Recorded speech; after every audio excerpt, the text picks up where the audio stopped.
Hello everyone, this is डोली पांडे। ये हमारा 10th ईयर इंग्लिश पेडागोजी का पीवाईक्यू है। 9th तक कंप्लीट हो गया है। प्लेलिस्ट बनी हुई है। जिन बच्चों को बाकी के वीडियोस देखने हैं, वो बाकी के प्रीवियस ईयर देखने हैं, वो प्लेलिस्ट में जाकर के चेक कर सकते हैं। तो चलिए स्टार्ट करते हैं आज का वीडियो। क्वेश्चन नंबर 1 है हमारा, one of the major objectives of reading is to. Reading का जो सबसे मेन उद्देश्य है वो क्या होता है? वैसे तो बहुत सारे उद्देश्य होते हैं, पर उन सारे उद्देश्य में से सबसे ज्यादा मेन उद्देश्य, सबसे ज्यादा मेन ऑब्जेक्टिव, मेजर ऑब्जेक्टिव कौन सा होता है?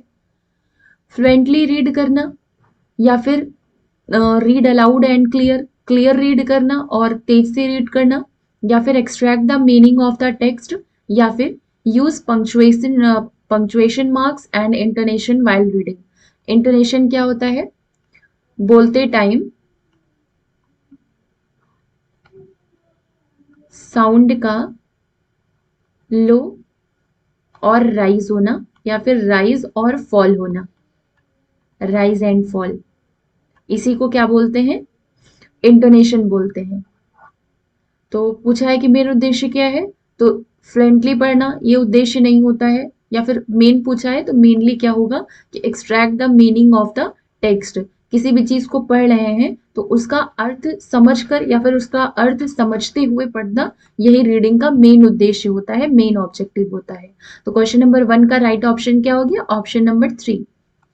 क्वेश्चन नंबर 2 है हमारा, Noam Chomsky gave the term universal grammar.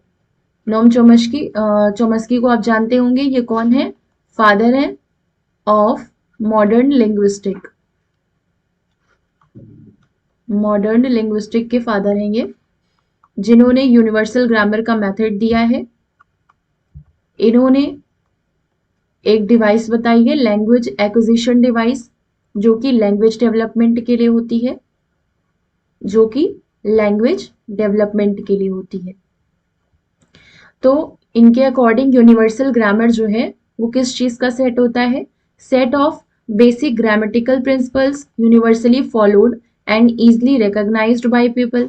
मतलब कि जो बेसिक ग्रामेटिकल प्रिंसिपल्स होते हैं वो यूनिवर्सली फॉलो किए जाते हैं और इजली लोगों के द्वारा पहचान लिए जाते हैं। तो गलत है। Basic grammatical principles assumed to be fundamental to all natural language, यही राइट ऑप्शन हो जाएगा। मतलब यूनिवर्सल ग्रामर क्या है? Is a set of basic grammatical principle. Grammar के जो बेसिक प्रिंसिपल्स होते हैं वो फंडामेंटल से लेकर के जितनी भी नेचुरल लैंग्वेजेस होती है, नेचुरल चाहे जितनी वो कॉम्प्लेक्स लैंग्वेज हो, वो सारी की सारी लैंग्वेज जो है वो यूनिवर्सल ग्रामर के सेट में आती है। तो क्वेश्चन नंबर 2 का राइट ऑप्शन क्या हो गया? Option number 2। क्वेश्चन नंबर 3 है हमारा, a language teacher at primary level should display posters, drawing boards, and other reading material at a level where learners can't reach them to keep them secure and undamaged। का क्या कहा गया? एक language teacher है, तो language teacher को primary level पर जो भी पोस्टर्स हैं, ड्राइंग बोर्ड्स हैं, या फिर जो भी रीडिंग के मटेरियल्स हैं, वो इस तरीके से डिस्प्ले वॉल पे लगाना चाहिए, या फिर इस तरीके से वॉल पे लगाना चाहिए जिससे कि जो लर्नर्स हैं वो वहां तक ना पहुंच पाए और वो सिक्योर रहें और उन पर किसी तरीके का कोई डैमेज ना आए। तो इसके लिए तो नहीं लगाया जाता है कि बच्चे जब उसको पहुंची, उस पर बच्चे की पहुंच ही नहीं होगी, उसको छू नहीं पाएंगे हाथ से, अगर पढ़ना चाहें, देखना चाहें तो ठीक से अगर वो देख नहीं पाएंगे तो उस मटेरियल का कोई मतलब ही नहीं है। तो ऑप्शन 1 गलत हो गया। At a comfortable height for students to touch and read them, यही हमारा राइट ऑप्शन हो जाएगा। इस तरीके से इतनी ऊंचाई पे रखना चाहिए कि आसानी से बच्चे का हाथ वहां पहुंच सके, वो उस रीडिंग मटेरियल को, पोस्टर हो चाहे ड्राइंग बोर्ड्स हो, उसको छू सके और उसको आसानी से पढ़ सके। तो क्वेश्चन नंबर 3 का राइट ऑप्शन क्या हो गया? Option number 2। क्वेश्चन नंबर 4 है हमारा, to implement the FLN mission successfully it is important to. ये क्या है? लर्निंग और न्यूमरेसी के लिए होता है ये। मतलब लर्निंग मतलब भाषा से रिलेटेड और कैलकुलेशन से रिलेटेड। जो छोटे बच्चे होते हैं उनको भाषा और कैलकुलेशन, लर्निंग और न्यूमरेसी, ये दोनों चीज का ज्ञान होना ही चाहिए। तो फिर FLN मिशन के सक्सेसफुली इंप्लीमेंट होने के लिए सबसे ज्यादा जरूरी क्या है? To introduce English from pre school से ही इंग्लिश को शुरू कर दिया जाए। Make the child assessment friendly by regularly organising class test, रोज रोज क्लास टेस्ट लेकर के उनका असेसमेंट करके किया जा सकता है, ये भी गलत है। Make use of the languages that are familiar to learners, यही राइट ऑप्शन हो जाएगा। ऐसी भाषा का यूज करना जो कि जो भी लर्नर है वो उससे फैमिलियर हो। अगर उस भाषा से पहले से परिचित होंगे तो चीजों को आसानी से सीख जाएंगे, चाहे वो भाषा से रिलेटेड हो चाहे वो गणना से रिलेटेड हो। तो क्वेश्चन नंबर 4 का राइट ऑप्शन क्या हो जाएगा? Option number 3। क्वेश्चन नंबर 5 है, Geetika lives in Bihar and she came to Delhi with her father. She joins your class and speaks Maithili as a teacher. मतलब गीतिका वैसे तो बिहार में रहती है, अपने पिता के साथ दिल्ली आई हुई है। अगर वो आपकी क्लास ज्वाइन करती है और उसको मैथिली भाषा आती है तो टीचर होने के नाते आप क्या करेंगे? You will ask her to mingle with the classmates and try to catch up with the work done so far in the class, या फिर you will talk with her informally and accept her Mathili languages so that she may feel comfortable in the new settings। यही हमारा right option हो जाएगा।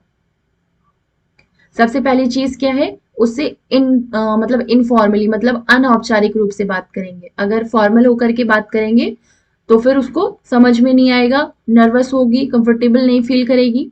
और उसकी जो Maithili language है उसको एक्सेप्ट करेंगे जिससे कि वो नया जो भी एनवायरनमेंट है उसमें अपने आप को कंफर्टेबल फील कर सके। तो क्वेश्चन नंबर 5 का राइट ऑप्शन क्या हो जाएगा? Option number 2। क्वेश्चन नंबर 6 है, which is not part of a portfolio. Portfolio क्या होता है? जो भी स्टूडेंट्स की एक्टिविटीज हैं, स्टूडेंट्स की एक्टिविटीज का जो रिकॉर्ड रखा जाता है उसी को पोर्टफोलियो बोलते हैं। तो बच्चों की ड्राइंग्स वो आएंगी पोर्टफोलियो में, वर्कशीट्स भी आएंगी, फोटोग्राफ्स भी आएंगी, क्लासरूम डिस्कशन है जो कि नहीं आएगा। तो क्वेश्चन नंबर 6 का राइट ऑप्शन क्या हो गया? Option number 3। क्वेश्चन नंबर 7 है हमारा, in a good all sentences work together to support the main idea. इनमें से कौन सा ऐसा है जिसमें कि सारे के सारे सेंटेंसेस मिल करके एक साथ जो एक मेन आइडिया या मेन कॉन्टेक्स्ट के साथ उसको लिखा जाता है, सारे सेंटेंसेस को, वो उस चीज को डिलीवर करता है। तो इनमें से कौन सा है? पैराग्राफ या फिर ड्राफ्ट या फिर पैराफ्रेज या फिर एडिटिंग। ये रिपीटेड क्वेश्चन है, सीटेट का रिपीटेड क्वेश्चन है और इंपॉर्टेंट क्वेश्चन है। जो पैराग्राफ होता है वो क्या होता है? अच्छा पैराग्राफ तब माना जाता है जब सारे सेंटेंसेस साथ में मिलकर के जिस मेन आइडिया के साथ उसको लिखा जाता है, जिस मेन कॉन्टेक्स्ट के साथ उसको लिखा जाता है, उसको एक्सप्लेन करें। तो इसका मतलब क्या हो गया कि गुड पैराग्राफ वो हुआ जिसमें कि सारे सेंटेंसेस साथ मिलकर के मेन आइडिया को सपोर्ट करते हो। तो क्वेश्चन नंबर 7 का राइट ऑप्शन हो गया ऑप्शन नंबर 1। क्वेश्चन नंबर 8 है, provides us with the cues to read between the lines। read between the lines का मतलब क्या होता है? जब कोई भी लाइन पढ़ो, एक लाइन से दूसरी लाइन, तो उस लाइन का क्या अर्थ है, उस लाइन की क्या मीनिंग है, किस कॉन्टेक्स्ट के साथ वो लाइन लिखी गई है, उसको समझना, उसको क्या कहते हैं? वो एक्सटेंसिव रीडिंग होती है या रीड अलाउड होता है या फिर इंटेंसिव रीडिंग होती है या फिर गाइडेड रीडिंग होती है? वो होती है intensive riding, sorry intensive reading. मतलब इंटेंसिव रीडिंग क्या है? Provides us with the cues. Intensive reading में हमको एक क्यूज मिलते हैं, मतलब कि एक गेस्ट टाइप का मिलता है जिससे कि हम read between the lines, lines के बीच में पढ़ सकते हैं। मतलब लाइंस के बीच, ये एग्जैक्ट नहीं है, फ्रेज की तरीके से यूज किया जाता है। इसका मतलब होता है उस लाइन के संदर्भ को समझ के अगर पढ़ सके, उसकी मीनिंग समझ के पढ़ सके, इसी को रीड बिटवीन द लाइंस कहते हैं। और ये क्या होता है? इंटेंसिव रीडिंग होती है। तो 8 का राइट ऑप्शन क्या हो गया? Option number 3।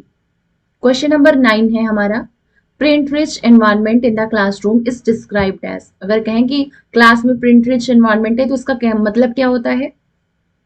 A play room containing manipulatives and toys. एक ऐसा प्ले रूम जिसमें कि टॉयज वगैरह रखे हुए हों और ऐसा जो बच्चों को अट्रैक्ट करे।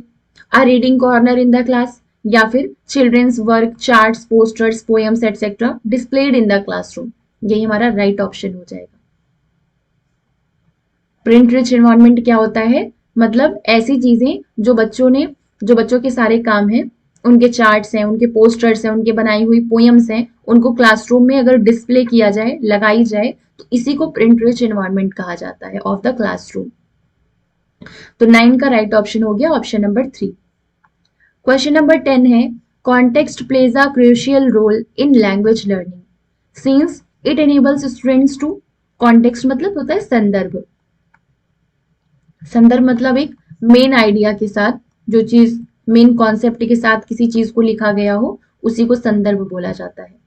तो का संदर्भ जो है वो लैंग्वेज लर्निंग में इंपॉर्टेंट रोल प्ले करता है, क्योंकि इससे स्टूडेंट्स क्या क्या चेंज होता है, इससे स्टूडेंट्स जो ग्रामर के रूल्स होते हैं उनको सीख पाते हैं, या फिर grasp the meaning of a particular word, यही राइट ऑप्शन हो जाएगा।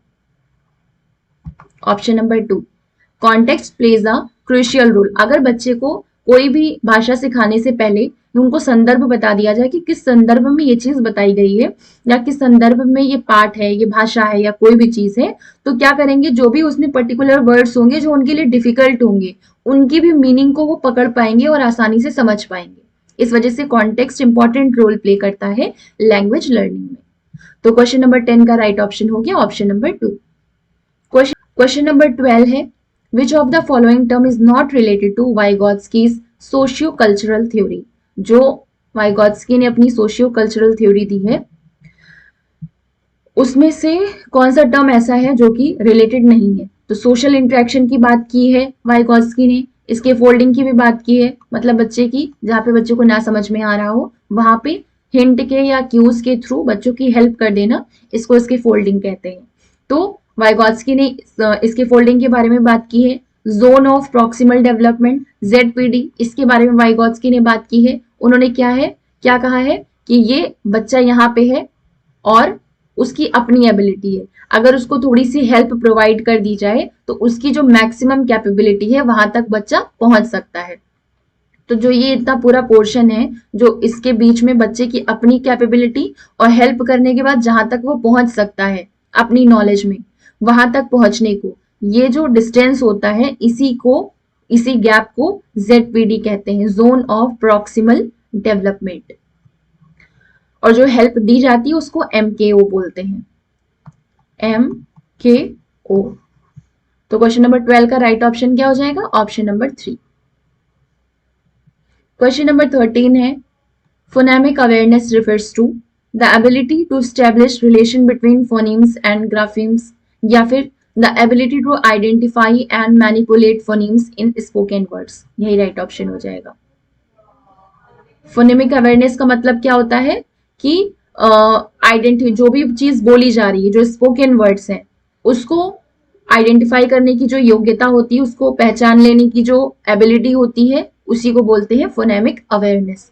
13 का राइट ऑप्शन क्या हो गया ऑप्शन नंबर 2। ये भी रिपीटेड क्वेश्चन है इसलिए इंपॉर्टेंट है, इसको भी ध्यान से पढ़ लीजिएगा। क्वेश्चन नंबर 14 है, the intricacies of language are explored and understood by children when they, intricacies of language का मतलब क्या हो गया, भाषा की जो बारीकियां हैं, भाषा की जो बारीकियां हैं उसी को कहते हैं intricacies of language, are explored and understood by children। बच्चे भाषा की बारीकियों को कब समझ पाते हैं, जब वे ऑब्जर्व द टीचर माइन्यूटली, बहुत मतलब सूक्ष्म रूप से जब टीचर को वो ऑब्जर्व करते हैं तब, या फिर take part in decorating the bulletin board and enhancing print rich environment, या फिर engage in language skills in an integrated manner, यही राइट ऑप्शन हो जाएगा। जब वो एकीकृत रूप से लैंग्वेज स्किल में, मतलब कि भाषाई क्षमता में, भाषा की क्षमताओं में जब इंगेज होंगे, तब इससे क्या होगा कि वो भाषा की बारीकियों को एक्सप्लोर भी कर पाएंगे और समझ भी पाएंगे। तो 14 का राइट ऑप्शन क्या हो गया ऑप्शन नंबर 3। क्वेश्चन नंबर 15 है, which of the following is true about language learning. भाषा अधिगम के लिए इनमें से कौन सा ऐसे जो कि सही ऑप्शन है। Development of proficiency in one language hinders development in other language, मतलब कि अगर किसी एक भाषा में प्रोफिशिएंट है कोई भी, तो दूसरी भाषा सीखने में वो रुकावट बनेगी पहली भाषा, तो ये गलत है, रुकावट नहीं बनती है। Proficiency in various language is developed in an interconnected manner, या फिर strong base of one's mother tongue makes it difficult to learn a second language. ये ऑप्शन गलत हो जाएगा, क्योंकि जो पहली लैंग्वेज है, मदर टंग है, वो दूसरी भाषा सीखने में हेल्प करती है, ना कि उसकी वजह से स्ट्रॉन्ग बेस है अगर मदर टंग का तो दूसरी भाषा सीखने में डिफिकल्टी होगी, तो ये गलत है। Learning through one's mother tongue for a prolonged period leaves no time to learn other languages।